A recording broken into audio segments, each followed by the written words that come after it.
Tentu, kegunaan cabai dengan ciri khasnya yang sangat pedas, cabai sangat populer sekali di kalangan masyarakat Indonesia. Namun, tanaman ini punya cerita dan sejarah di Indonesia.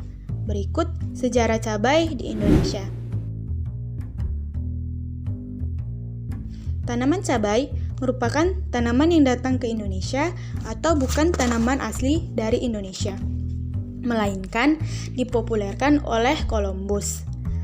Tanaman cabai awalnya berasal dari benua Amerika, tepatnya di daerah tengah dan selatan. Penggunaan cabai digunakan 7000 sebelum Masehi oleh suku Indian. Sekitar tahun 5200 sampai 3400 sebelum Masehi, cabai mulai dipergunakan secara luas oleh seluruh penduduk asli di benua Amerika. Pada saat itu pula, suku Indian mulai membudidayakan cabai dengan cara mencangkok atau menyetek.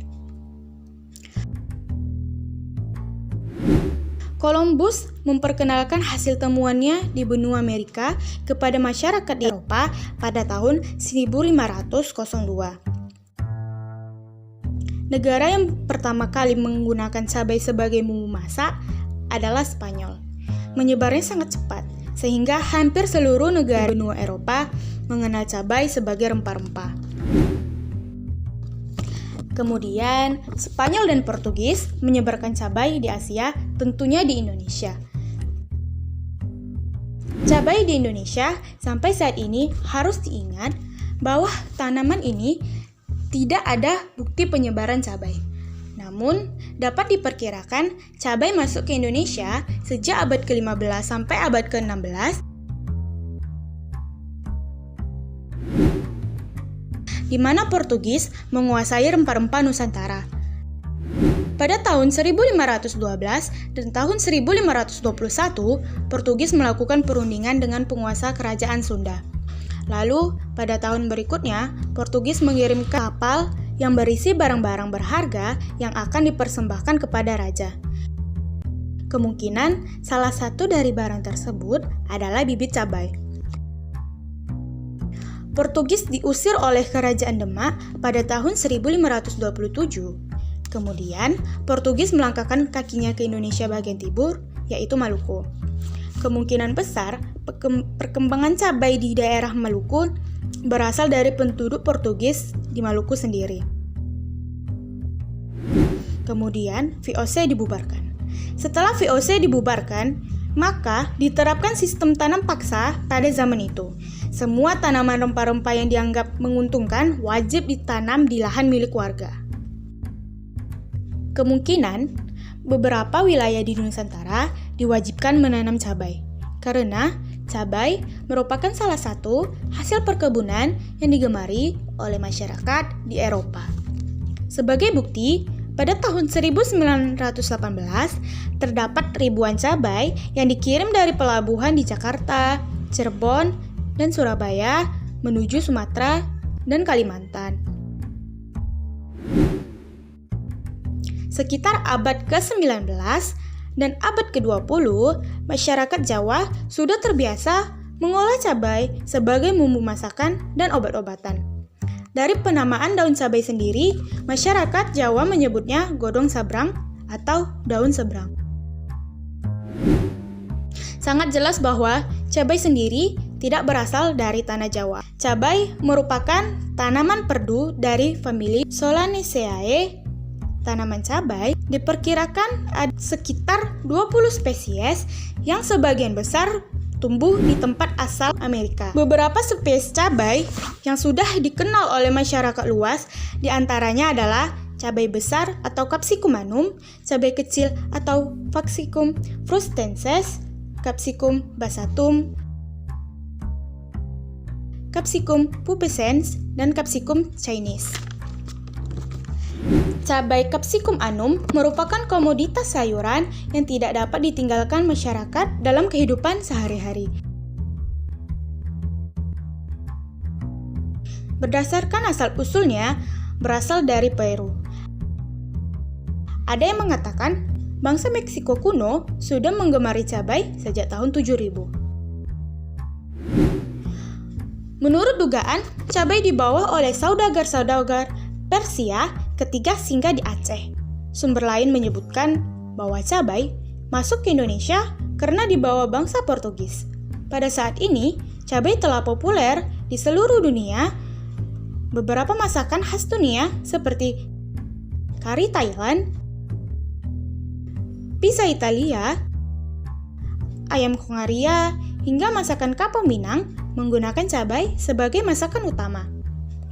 Cabai atau cabai merah adalah buah dan tumbuhan dari genus Capsicum. Buahnya dapat digolongkan sebagai buah atau bumbu tergantung bagaimana digunakan. Sebagai bumbu, buah cabai sangat populer di Asia Tenggara sebagai penguat rasa makanan bagi setiap masakan Padang. Cabai dianggap sebagai bahan masakan pokok ke-10. Sangat sulit masakan Padang dibuat tanpa cabai. Cabai merah besar Capsicum annum L merupakan sayuran yang memiliki nilai ekonomis yang sangat tinggi. Cabai mengandung berbagai macam senyawa yang berguna bagi kesehatan manusia.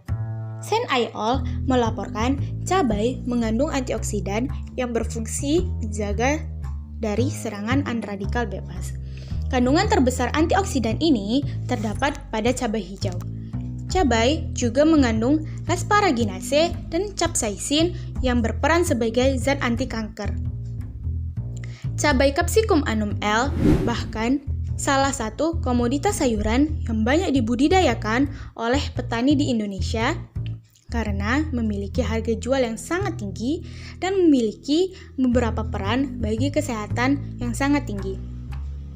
Yang salah satunya adalah zat capsaicin yang berfungsi mengendalikan zat kanker. Selain itu, kandungan vitamin C yang tinggi pada cabai dapat memenuhi kebutuhan harian setiap orang, namun harus dikonsumsi secukupnya untuk menghindari asam lambung. Salah satu kendala utama dalam memproduksi cabai di Indonesia adanya serangan lalat buah. Pada buah cabai, hama ini sering menyebabkan gagal panen. Laporan Departemen Pertanian Republik Indonesia tahun 2006 menunjukkan bahwa kerusakan pada tanaman cabai di Indonesia dapat mencapai 35%. Buah cabai yang terserang tampak sehat dan utuh dari luar, tetapi bila dilihat di dalamnya membusuk penuh dengan larva lalat. Penyebabnya adalah lalat buah Bactocera sarambolae karena gejala awalnya yang tidak tampak jelas. Sementara hama ini penyebarannya masih terbatas di Indonesia. Lalat buah menjadi hama yang ditakuti petani Indonesia yang dapat menghambat ekspor produksi cabai. Selain lalat buah, kutu daun Myzus persiae merupakan salah satu hama penting pada tanaman cabai karena bisa merusak hingga 80%.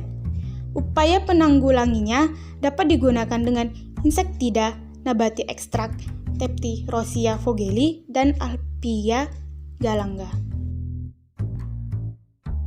Sebenarnya sudah dilakukan upaya untuk mengendalikan lalat buah ini, diantaranya adalah pemrongsongan yang dapat mencegah serangan lalat buah. Akan tetapi, cara ini tidak praktis dilakukan pada tanaman cabai pada areal-areal yang luas. Sementara, penggunaan insektisida selain mencemari lingkungan juga sangat berbahaya bagi konsumen. Oleh karena itu, diperlukan pengendalian hama yang ramah lingkungan dan cocok ditempatkan di areal yang luas di sentral produksi cabai.